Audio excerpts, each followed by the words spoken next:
काल आणि परवा एक छोटेखानी दादा विदर्भाचा मी दौरा नाही म्हणत तर विदर्भाच्या माझ्या कार्यकर्त्यांना भेटण्याचा कार्यक्रम ठेवला होता.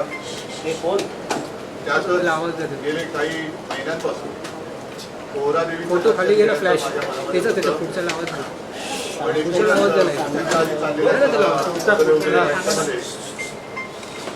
ते काय जुळत नाही. म्हणून मी म्हटलं की नाही आता आपण ठरवलं तर पोहरादेवीचं दर्शन घ्यायचं, आशीर्वाद घ्यायचे. दर्शनाच्या निमित्ताने तिथे गेल्यानंतर एक ठिकाणी सभा झाली. अमरावतीमध्ये कार्यकर्त्यांचा मेळावा झाला, नागपूरमध्ये कार्यकर्त्यांचा मेळावा झाला. मेळावे तर झालेच, परंतु नागपूर, दिग्रस आणि अमरावती हा जो काही माझा प्रवास होता त्या प्रवासामध्ये आपणही पाहिलेला आहात की अनेक छोट्या मोठ्या गावांमध्ये लोक थवेच्या थवे हे थांबले होते, माझ्या स्वागतासाठी थांबले होते. उत्साह दांडगा आहे, मनामध्ये उद्वेग आहे, संताप आहे, राग आहे आणि एकूणच आपल्या देशातल्या आणि महाराष्ट्रातल्या राजकारणाचा जो काही स्तर खालावलेला आहे, जे काही फोडाफोडीचं राजकारण सुरू झालेलं आहे याच्याबद्दल लोकांच्या मनात तीव्र असंतोष आहे आणि तो ठाई प्रत्येक पावली ते व्यक्त करत होते आणि मला ते सांगत होते की साहेब काळजी करू नका, हे आम्हाला पसंत नाहीये, आम्ही वाट बघतो आहोत, निवडणुकांची वाट बघतो आहोत. म्हणून मी तर आता महाराष्ट्रामध्ये फिरणारच आहे. पावसाळ्यामध्ये जाहीर सभांचं आयोजन मी कुठेही केलेलं नाही, पण जिथे जिथे लोक माझं स्वागत करतील तिथे मी तर थांबतोय, त्यांच्याशी बोलतोय आणि कार्यकर्त्यांना मी खास करून भेटतोय.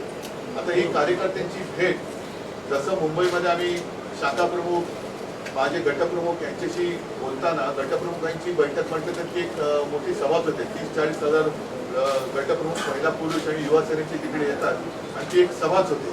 तर साहजिकच आहे जिथे जिथे मी जातोय, शहरांमध्ये जातोय, मतदारसंघात जातोय, तिथे सुद्धा या छोटेखानी एक सभाच होते. तर काल सुद्धा मी बघितलं की अजूनही राज्यातल्या जनतेच्या प्रश्नांना कुठेही सरकार लक्ष देताना दिसत नाहीये. सरकार तिकडे तर दारोदारी जातंय पण दारातनं परत येते. घरामध्ये सुख शांती समाधान कशी नांदेल हे ते काही बघत नाहीये. नुसते कार्यक्रम करायचं म्हणून जाते की सरकार आपल्या दारी, हे नुसतं दारी जाऊन उपयोग नाहीये.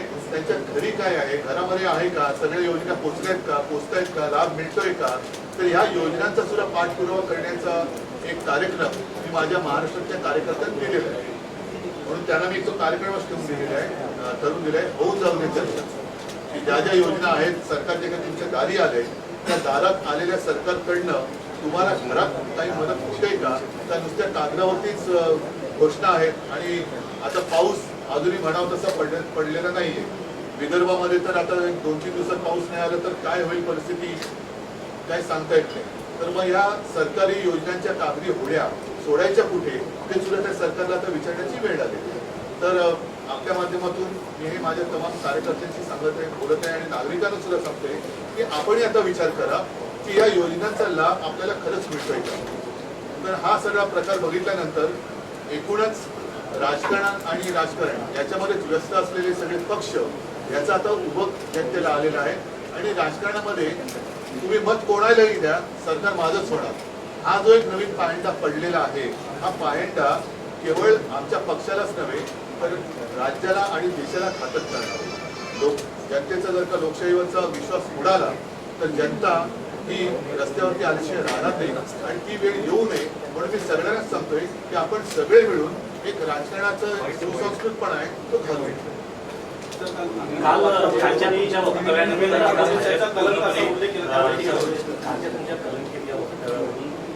पण त्याचं एवढं लागण्यासारखं काय, त्यांना हा माझा शब्द लागला असेल, त्यांना मला विचारायचे तुम्ही दुसऱ्यांवरती भ्रष्टाचाराचे आरोप करताना एखादा माणूस भ्रष्ट आहे हा त्याच्यावरती कलंक नाही लावत तुम्ही.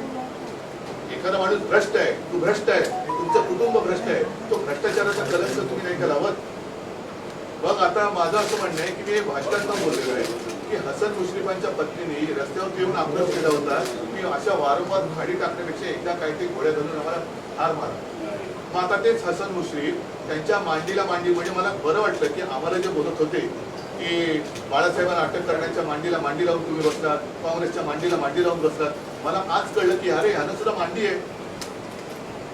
त्यांना सुद्धा मांडी नावाचा अनुभव आहे हे मला आज कळलं आणि ते सुद्धा ते लागतायत. त्यांना दुसऱ्याच्या मांडीला मांडीचे लावतायत. म्हणजे जर तुम्ही म्हणाल तर तो माणूस भ्रष्ट आणि त्याला तुम्ही मंत्रिमंडळात स्थान देता म्हणजे असं काय आहे की तो नेमका भ्रष्ट आहे का देव आहे? तर तुम्ही म्हणाल तो भ्रष्ट आणि तुम्ही म्हणाल तो देव, हे कुठलं हिंदुत्व?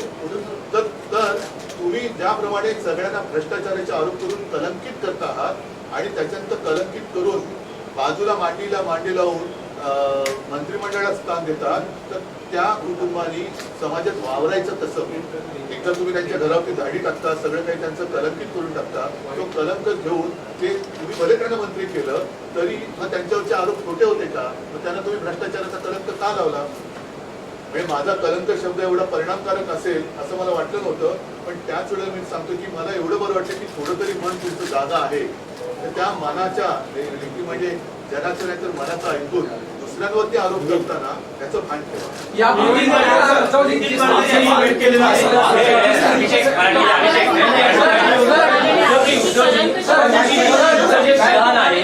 तुमचं जे विधान आहे त्यावर नितीन गडकरींनी खेद खंत व्यक्त केली. मला सुद्धा नितीन गडकरींना सुद्धा या अनुभवातून जावं लागलेलं आहे आणि मला काही गंमत वाटत नाहीये कोणाला काय बोलायचं. आता पूर्वी मी अफजल खानाची सॉरी असं बोललो होतो. आता अफजल खानाच्या सॉरीमध्ये बोलण्याचा हेतू माझा हा होता की तुम्ही सगळ्यांनी शिवचरित्र आपण वाचलेलं आहे, ऐकलेलं आहे. सगळं काय वाचलं असेल नसेल सगळ्यांनी तरी ऐकलेलं आहे आणि जाणता राजा बघितलेला आहे. त्या जाणता राजामध्ये तो प्रसंग आहे, अफजल खानाची सॉरी आली आणि ते कान्होजी जेने नाईक हे छत्रपती शिवाजी महाराजांना भेटायला जातात आणि सांगतात की खानाचा खलिता आली आहे. तर त्यांच्या भाषेमध्ये ते बोलले आणि त्याच्यामध्ये त्यांनी लिहिले एक तर आम्हाला येऊन सामील व्हा, धर्मांतर करा, नाहीतर कुटुंबासकट मारले जात. आता हे ईडी, इन्कम टॅक्स, सीबीआय जे घराघरात घुसवत आहेत म्हणजेच त्याचा अर्थ तोच आहे की कुटुंबासकट सामील व्हा, नाहीतर कुटुंबासकट आम्ही तुम्हाला कापून टाकू. असंच त्याचा अर्थ झाला ना. म्हणजे घराघरामध्ये तुम्ही ईडी सीबीआय घुसवतायत तेव्हा ते कुटुंब कलंकित नाही होत, त्याला कलंक लागत नाही. मग तुम्हाला जर का आम्ही काही बोललं नुसती जाणीव करून दिली तर एवढी तुमच्या तळपायच्या मस्तकात याचं कारण काय? पहिलं हे थांबवा. माझं मत आहे उघडेपणाने आपण जाऊ, उघडे म्हणजे जाहीरपणाने लोकांच्या समोर जाऊ आणि लोकांना फैसला करू दे. पण तुम्ही तुमच्या सत्तेचा गैरवापर करता आहात, लोकांना उद्ध्वस्त करता आहात, कुटुंबाची मानसिक शांती हिरावून घेत आहात आणि ते सगळं झाल्यानंतर तुम्ही त्याला पक्षात घेऊन मानाचं मान वाढतात. व लोकांमध्ये त्या लोकांनी कुटुंबाने वावरायचं कसं? सर, यापूर्वी देखील आरोप टीका होती, मात्र बॅनर पाडणे, काळं असणं ही नक्की कोणती संस्कृती आहे? हे सगळ्यांनी बघायला पाहिजे. आता मला सांगा, मी आजच पेपरमध्ये बातमी वाचली की येत्या 4-5 दिवसात मला वाटतं लोकमान्य टिळक पुरस्कार कोणाला जाहीर झालाय? येत आहे. कोणाच्या हस्ते होणार आहे? पवार साहेब. मग 70,000 कोटीच्या घोटाळ्याचं काय झालं? व्यासपीठावर कोण कोण असणार आहे? व्यासपीठावर कोण कोण असणार? म्हणजे मला एवढंच त्याचं काय तारतम्यच कळत नाहीये. स्वराज्य हा माझा जन्मसिद्ध हक्क आहे याचं ठणकावून ब्रिटिशांना सांगणारा सरकारचे डोके ठिकाणावर आहे का? हा आता लोकमान्यांचा प्रश्न कोणाला विचारायचा? लोकमान्यांनी तेव्हा जो विचारला होता प्रश्न, सरकारचे डोके ठिकाणावर आहे का, हा प्रश्न विचारणार कोण? कोणाला उत्तर कोण देणार? ज्यांच्यावरती तुम्ही 70,000 कोटीच्या घोटाळ्याचा आरोप केला तो पक्ष आता तुमच्या सोबत आला. पवार साहेब तुमच्या बरोबर व्यासपीठावर असतात, आमच्यातले नेते तुमच्या सोबत असतात. मग शेवटी लोकांनी बघायचं काय? कोण कलंकित आणि कोण कसल्यामुळे कोण कोणाला कलंक लावते. आणि मग निदान आपण एक माणुसकी म्हणून एकमेकाचा आदर करून ठेवला पाहिजे. जे काही आरोप असतील त्या आरोपाला जागा, आरोप करताना जबाबदारीने वागा. आरोप केल्यानंतर ते केवळ त्यांना घाबरून टाकून पक्षात घेतले आणि आरोप चौकशी बंद केली. मग पहिले ज्यांना तुम्ही घाबरून पक्षात घेतले त्यांच्या चौकशीचं पुढे काय झालं?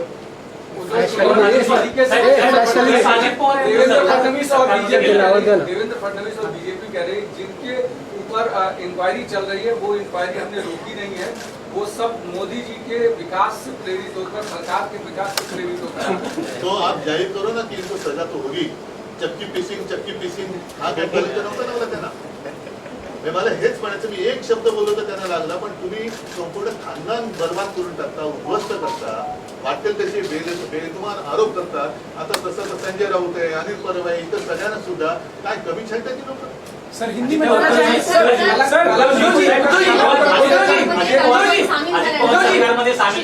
सरकारमध्ये राष्ट्रवादी सामील झाल्यानंतर शिंदेचे जे आमदार आहेत ते नाराज असल्याचे कळते.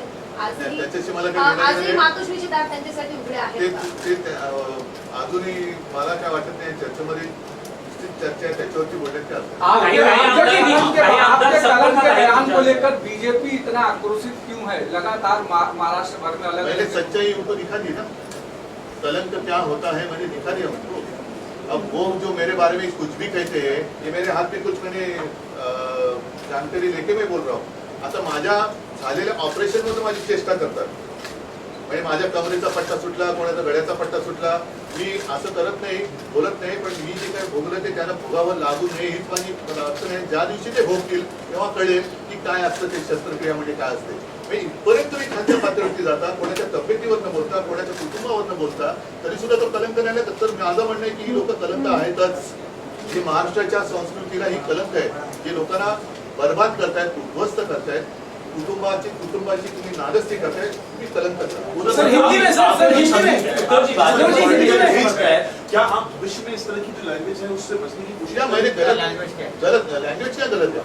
बोला गया है जिस सबने कहा नहीं नहीं, मैंने तो अभी भी दोहराई ना भाषा. कलंक का मतलब क्या होता है? क्या इसमें मैंने गाली गलौज कहा की? जो मैंने जिस शब्द में मला त्याने जे काय म्हटलं ते चालतं काय? वो चलता है आपको? हाँ, मेरा ऑपरेशन हो गया उस बारे में वो मेरी मजाक उड़ा रहे, वो चलता है? वो कौन सी संस्कृती है? उद्धवजी, भाजपचे नेते असं म्हणतात की उद्धवजी जेव्हा सत्तेत होते भाजपबरोबर तेव्हा त्यांना सत्तेत मानाचं स्थान होतं. त्यांनी अनेक गोष्टी सांगितल्या, त्या पद्धतीने केल्या गेल्या. असं असतानाही उद्धवजी आज बघा. देवेंद्रजींना कलंक म्हणतात. नाही, याला काही अर्थ नाहीये. मी अशी कोणतीही माझी याची स्वतःची गोष्ट तरी काय त्यांना अशी सांगितलेली नाहीये. आणि मला सुद्धा हाच प्रश्न आहे, 25-30 वर्ष हिंदुत्वासाठी एकत्र राहिल्यानंतर 2014 साली असं काय घडलं होतं की तुम्ही माझ्याशी युती तोडली? तेव्हा पण मी हिंदूच होतो ना, आज सुद्धा हिंदूच आहे. पण हेच माझं म्हणणं आहे की तुम्ही म्हणाल तो दगड, तुम्ही म्हणाल तो भ्रष्ट, तुम्ही म्हणाल तो डाकू, तुम्ही म्हणाल तो देव, तुम्ही म्हणाल तो संत, तुम्ही कोण? तुम्ही कोण? तुम्ही म्हणाल ते आम्ही मानायचं, असे तुम्ही आहात तरी कोण? म्हणजे तुम्ही ज्या वेळेला राष्ट्रवादीला भ्रष्ट म्हणतात तेव्हा राष्ट्रवादी भ्रष्ट, तुम्ही ते सोबत आले. तर आता म्हणजे पूर्वी बाळासाहेब असताना आमच्याकडे एक व्यक्ती आली होती, त्याला अजूनही महाराष्ट्रात असतील ते गोडबाबा म्हणायचे. आणि ते गोडबाबा काय करायचे की ढीकभर मिरच्या खायचे आणि त्या मिरच्या त्यांना गोड लागायच्या. आता याने मिरची पण गोड लागायला लागली.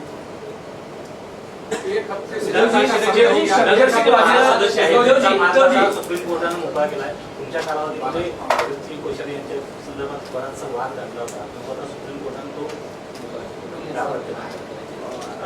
आजच करणार आहे. आता काय असं आहे की आता देशाचं राजकारण IPL सारखं झालेलं आहे. कोण खेळाडू कुठल्या संघात तेच कळत, पण किमान IPL मध्ये मी असं मानतो की आंबेडकरी पक्ष असतो. तसं मी याच्याबद्दल काही कोर्टाबद्दल ताशेरे नाही म्हणत. मी एकूण यांची जी काय चाललेली काही यंत्रणा वगैरे यांच्याच आहेत. चौकशीचे आता संजय राऊतांनी सुद्धा केलेलेच आहेत आरोप. त्या चौकशीवरती ते हात लावायला तयार नाही. ज्यांच्या चौकशा लागल्या त्यांना सगळ्यांना क्लीन चिट. आणि आमच्या लोकांच्या मागे मात्र घरात घुसून खोटे नाटे पुरावे, याच्याकडनं जबरदस्ती स्टेटमेंट घे, त्याच्याकडनं घे. हे कोणतं काळ आहे? हे सगळं मला असं वाटतं की शेवटी काळ हा निर्गुण असतो, तो उलटल्यानंतर याला भारी पडतो. उद्धवजी, शंकर सिंह वाघेला यांचं काय म्हणणं आहे? ज्यादा का उद्धवजी, समय हो गया मंत्रियों के शपथ को लेकर, लेकिन आज तक उनके खाते उनके शायद- विभागों का बंटवारा नहीं हो रहा अभी इस बारे में मैं क्या कह सकता हूँ? मैं तो मुख्यमंत्री नहीं हूँ. है. लेकिन आपस में लड़ाइयाँ चल रही हैं क्या? खाते वाटपामध्ये बीच में आपके तरफ से एक आहे, आता पहिले किती मंत्री होते? 20 आहे. आता 20 आहे. आता यांचे राष्ट्रवादीचे किती झाले? 29. म्हणजे मिंदेच्या नाकी 9 आलेत. एकूणच मिंदे काय भाजपच्या नाकी 9 आलेत ना आता. हे 9 मंत्री म्हणजे नाकी 9 आले. हाती कोणती देणार? आणखी किती 9चं पाठ किती वाढवणार? तर हे नाकी 9 आले ते त्यांना लग लागू. मी पहिलंच म्हटलंय, बघा प्रत्येक गोष्टीला आपण शुभेच्छा द्याव्या. मी शुभेच्छा दिलेल्या आहेत नांदा सौख्यमध्ये. उद्धवजी, शंकरसिंह वाघेला यांना तुम्ही भेटलात. शंकरसिंह वाघेला आलेले भेटायला, जे गुजरातमध्ये मोदींचे कट्टर विरोधक मानले जातात. त्यांचं काय म्हणणं आहे, काय चर्चा झाली? चर्चा काय नाही. आता एक जुनी आठवण मी सांगतो. ज्या वेळेला त्यांचं आणि तेव्हा ते भारतीय जनता पक्षात होते, ज्या वेळेला त्यांचं आणि भारतीय जनता पक्षाचं पहिल्यांदा बिनसलं, तेव्हा तुम्हीच म्हणजे चॅनलनी बातम्या लावल्या होत्या की शंकरसिंह वाघेला निघाले, मातोश्रीला पोचतात, शंकरसिंह वाघेला निघाले, मातोश्रीला पोचतात. आणि त्या दिवशी प्रमोद महाजन अचानक आले होते. तर बाळासाहेबांनी विचारलं, अरे प्रमोद तू कसं काय आला अचानक? तर म्हणाले ते शंकरसिंग वाघेला तिकडनं निघाले. तर मग ते मातोश्रीला येत आहेत, पुढे काय ते त्यांना भेटू नका. ते म्हणाले सेना आणि भाजपची युती आहे, काय करायचं ते मला कळतंय, तू काय काळजी करू नको आणि तू काय मला सांगण्याची गरज नाहीये. ते काही येत वगैरे नाहीये, या बातम्या हवेत त्या हवेत असतील, पण ते आलेले नाहीयेत आणि आले काय करायचं ते मला कळते. म्हणजे एवढं बाळासाहेब आणि शिवसेना त्यांच्याशी प्रामाणिक होती. तेव्हा काय वाघेला येणार नव्हते, पण आले असते तरी बाळासाहेबांच्या मनात भेटतं होतं की तुमचं त्यांचं बिझनेस म्हणून मी काय त्याला माझ्याकडे घेतो अशातला भाग नाही. तर एवढं राजकारणामध्ये आम्ही पंच पाडणारी लोक आहोत आणि त्या काळामध्ये अनेक अशा आठवणी आहेत, पण त्या सगळ्यांच्याच आहेत, गोपीनाथजींच्या आहेत, सगळ्यांच्याच आहेत. तर मला असं वाटतं की कलंक हा शब्द त्याने एवढा झोनला असेल तर त्यांच्याकडनं ज्या काही जो काही कारभार चाललेला आहे तो महाराष्ट्राला कलंकच लागतो आहे. तो कलंक लावणं त्यांनी थांबवावं. हे नुसतं कोणालाही भ्रष्ट म्हणणं हा सुद्धा त्या कुटुंबाला लावलेला कलंक आहे आणि अशाला कलंकित करून त्यांची समाजात पुन्हा चितू करून व तुम्ही त्याला मंत्री करताय, याला काय अर्थ आहे? ही कोणती नीती आहे? तर त्याच्यापेक्षा मला असं वाटतं कोणत्याही कोणाच्याही घराच्या दारापर्यंत जाण्यापेक्षा घरात जाल तर सुख आणि आनंद घेऊन जा, तळतळाट घेऊन बाहेर पडू नका. आणि म्हणून मी पुन्हा सांगतोय की जसं अफजल खानाच्या वेळेला घरदारं लुटली जात होती, उद्ध्वस्त केली जात होती, धर्मांतर करा, तसं आता पक्षांतर करा, नाहीतर कुटुंबासकट मारले जाल. तसंच ते आता सांगतायत की पक्षांतर करा, नाहीतर सगळेजण आज जाल. ही अफजल खानाची वृत्ती आहे की आपल्या राज्याला आणि देशाला कलंकासारखी लावू नका. हीच मला तरी सर सर